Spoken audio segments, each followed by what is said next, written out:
Hey everybody, good to see you. We are on chapter 5 now. Easter weekend, I wanted to give everybody some rest and recovery, and I also took some rest and recovery. So I'm back here. We only have 2 chapters left. Chapter 5, which is about inputs, associations, and one more thing. Inputs, associations, and influences. So that's what we're talking about today. There are a couple downloads. There are input, influences, association, evaluator.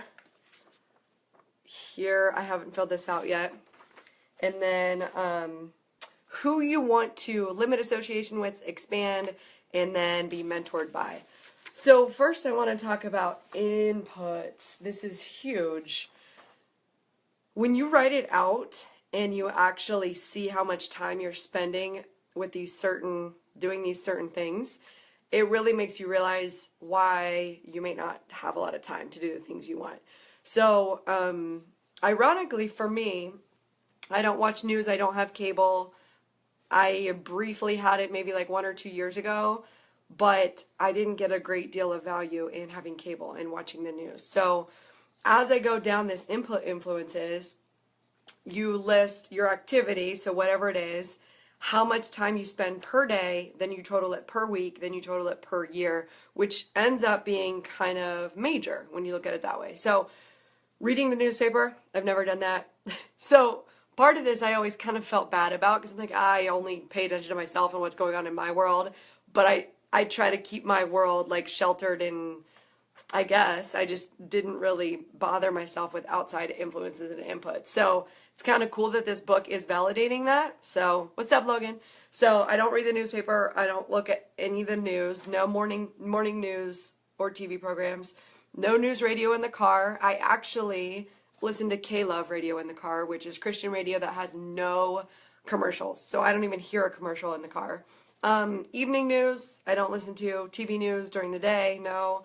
News on website homepages. That's one of the most tempting because it's like where your email is, and sometimes you'll click on something. So there's times I'll go and look at something that's like weather related, like, oh, a tornado somewhere, but not really. RSS feed, I think that is like you can go and subscribe to a blog, and they can give you like the pertinent information maybe as it pertains to your industry. I don't do that. News, gossip blogs, website, readers, anything like that. I don't like those magazines that are Us Weekly. I've never liked them. I know some people like to talk about the Kardashians. I don't. So winning there apparently. News magazines, nothing. Gossip magazines, nothing. Other source for news, gossip, and social commentary.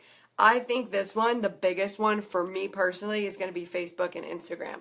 So as I've been tracking my time and in this past week, like writing down what I'm wasting time on, a lot of the times it's sitting down on the couch, and I sit down on the couch to like take a little breather, and at that time I'm also scrolling through Instagram or Facebook. So I've been more aware of that. I would call it an hour a day, but it might even be longer because every time you look at social media, it might only be 3 to 5 minutes, but how many times do you do it a day could probably equal an hour. So I'm going to be more cognizant of that, wasting time on it. Part of it, I need to look at a few people. I just need to see what's going on with them. I need to connect with a few people for business. But other than that, I don't really need to be watching all the stuff on Instagram and Facebook. The biggest challenge for me, so sitcoms or other TV viewings, I allowed myself Netflix for a month. I did like the free trial. And after I filled this out, I found out I was watching 1 hour of Netflix per day, which equals 5 hours per week. And that's 5 hours. If I came home each day for an hour and did a blog post or worked on a project or worked on a new product, that's going to benefit me way more than that 1 hour of sitcom TV or Netflix, which turns in sometimes to 2 or 3 hours because you watch the next episode and the next episode. And then the next one is the less than life affirming movie viewing. And I'll be the first to say I love like drama movies. Like there's a bad guy and you gotta hunt him down and chase him, and somebody gets stolen, and then there's a good guy that comes in and he jumps out of an airplane and he shoots him. Like I like those movies. So I think there's a place for them, but I can tell you when I've watched like a couple movies back to back, or if I've watched like a whole bunch of episodes of like movies or shows with like murders in them, I just felt like icky inside, right? I'm like, this serial killer murders like tearing people's skin off. It's not life affirming. I don't need to continue to watch that. So I think these things have a place, and I think if you're going through all of these things and you read the newspaper and you like it, just check in with yourself and see how you feel. Especially when it comes into politics. I know a lot of people are really involved in politics, especially since the recent election. But if watching the news and you're taking in 3 to 4 hours a day of that, and it's getting you all icky and upset inside, that's probably not the best thing. Now, if that's your job and you're into social change and that's what you're all about and that's going to fire up and get you motivated to do what you want to do, that's a completely different story. But most of us aren't in that arena that we need to spend that much time watching the news or the gossip blogs or anything. So for me, it said list 3 ways you can cut or significantly limit your input of negative, fear-mongering, worrisome gossip, or needless social commentary via newspapers, TV, radio, magazines, website. So I canceled Netflix. I said I was going to do it. I did. I got away with just the 1 free month, so it's now gone. But I also, if you just are not ready to give up Netflix, there's good documentaries on there. So I found myself, after I did this input influences, I stopped going to like these weird random Netflix shows and I started watching documentaries. The one on there was Tony Robbins, I'm Not Your Guru. Phenomenal. I'd watch it over and over again. There's another one on minimalism that I watched, and there's a whole bunch of food ones. So it kind of came at a time where I just got sick and I was not feeling well in my stomach, so I wanted to watch all these things about food and about cleansing. So it kind of reset my mind, it reset my body. So if you are on Netflix, choose those documentary films that actually are going to improve your life and give you something other than a bad attitude or fearsome or anything like that. There's another one I watched. It was called, I think it's called $1 a Day or something about living on $1 a day. That was another good one I watched.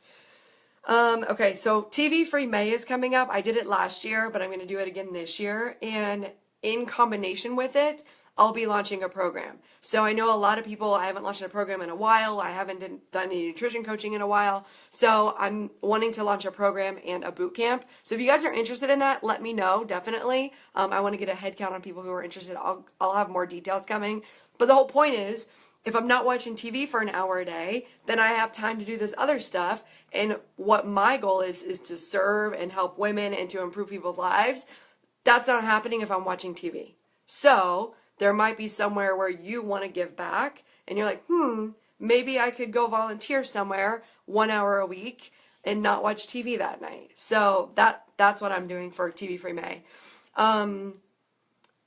What else could I do? So I put journal and meditate. I did my vision board. I did my dream board, but spend more time with my vision board, with my dream board, spend more time on visualization, on meditation, on the key things, the things that I want in my life, instead of watching the things that are negative that I don't want in my life. There's a couple people on Facebook that I need to unfollow because they're really distracting, right? So a couple people, unfollow them, stop being caught up in their feed, stop caring about what they're doing, and then instead flip that to reaching out to one person on Facebook each day, where I'm actually making meaningful conversation, checking up on them, seeing how they're doing. And then next it says, your plan to proactively feed your mind positive, inspirational, abundant, prosperity-minded ideas, information, and input. Meditation in the AM, and then I'll also put on worship music, so it's kind of like being at church at my house.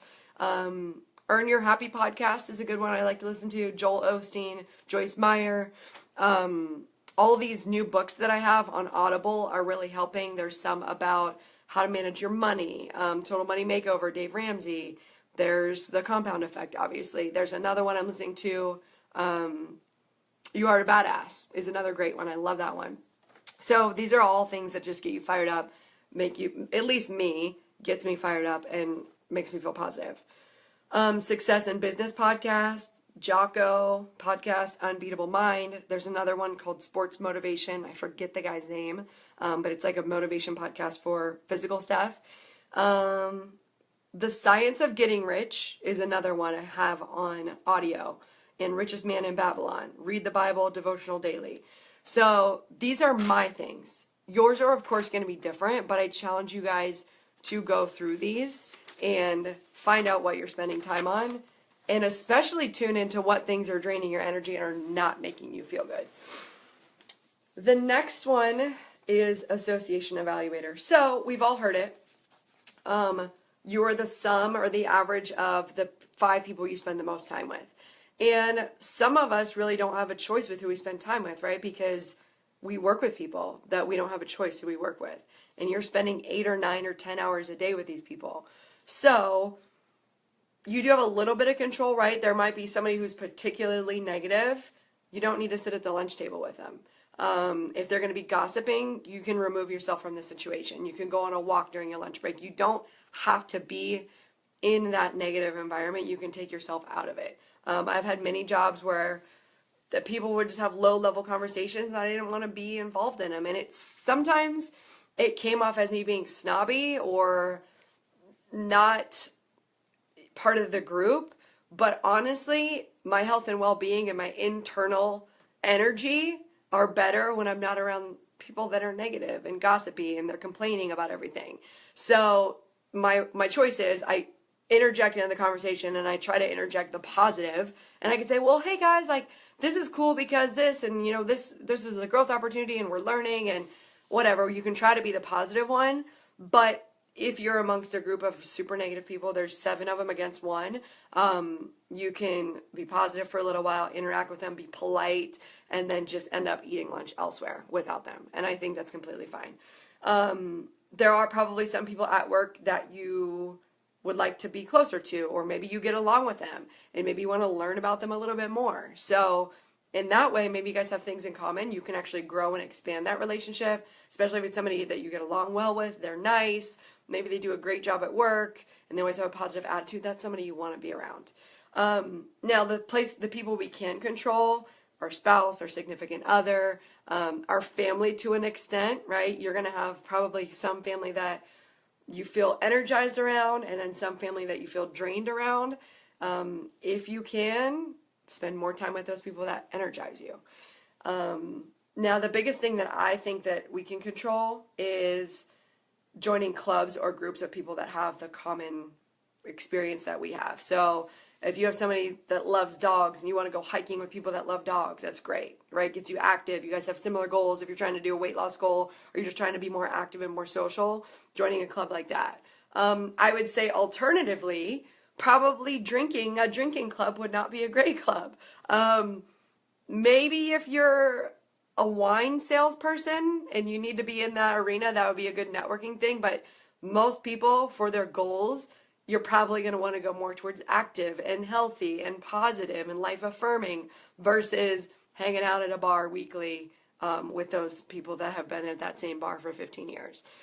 So for me, some thoughts that I had, I've been wanting to get better at speaking. So doing a weekly meeting for Toastmasters, serving at the church, or doing a Bible study once a week.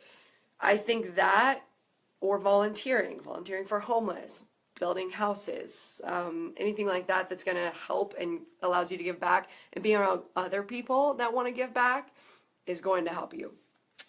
These are the areas that I want you to think about.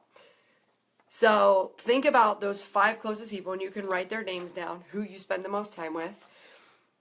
Their physical, financial, business or professional, their mental attitude, their spirituality or loving, family relationships, lifestyle, and rank them on where they are. Are they doing well? And I don't know if he says in the book how to do it, but I'd probably do it like a 1 to 5, like 1 being not good and 5 being great, or you do a 1 to 10, and then you add together the average. So if you're hanging out with somebody, let's say we're doing a 1 to 10, if you're hanging out with somebody, most of the people that you're around are at a level 4 or 5, it's not going to help you grow. They're not going to challenge you. They're going to allow you to continue to be the same way that you always are, and they won't say anything to you. They won't allow you to grow, or they won't push you to grow.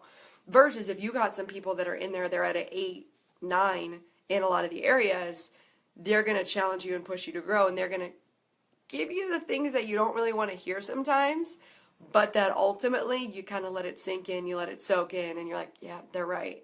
I am weak in this area. I could grow in this area. I'm glad I have a person like that who would say, hey, you could use some work in this area. Now, hopefully your friendships are reciprocal and they'll ask you before they just say, hey, you're doing blah, blah, blah. But you can ask them for feedback and say, is there something that, like, in this situation, what could I have done differently, or what do you see that I could have improved, or what can I work on? Then they're definitely going to tell you that. I have a friend like that. We don't spend a lot of time together physically. She doesn't live here, but we spend time on the phone. We talked on the phone for 3 hours yesterday. We talked about everything from what we ate for breakfast to her marriage, her relationship, my job, her job. And I can always count on her for feedback that's going to help me grow. So those friends that always agree with you and always take your side when you're telling them about, oh, this happened at work, or oh, this happened in a relationship, and they're like, yeah, screw him, he's an a-hole. That's really not the kind of relationship that's going to help you. They always take your side. They never encourage you to take ownership of your downfalls, of your weaknesses, and they don't ever like shine the mirror on you and say, hey, here's how you could have contributed to this situation, or here's how you could potentially contribute to making the situation better. You really don't want it. You got to think about, maybe back in the day, back in middle school and high school, it was cool to have somebody take your side. But now as we're learning and growing and we're full-on adults, we should be having people that are going to flip a mirror and say, hey, here's how I see it. I love you. I accept you 100% how you are. But here's how I see it. And, you know, I know you want to get better. I know you don't intend to come off that way, but they're going to give you a loving feedback. Hey, Brianna. So think about those people that you spend the most time with and limit them. Now let's talk about hard situations, like somebody you've been friends with for years. Maybe you're in a small town and it's hard to find people new and exciting in a small town. I can be completely honest about that. I'm from a small town. People from a small town, they just know the same things. They do the same things. So how can you branch out? Facebook. It's amazing.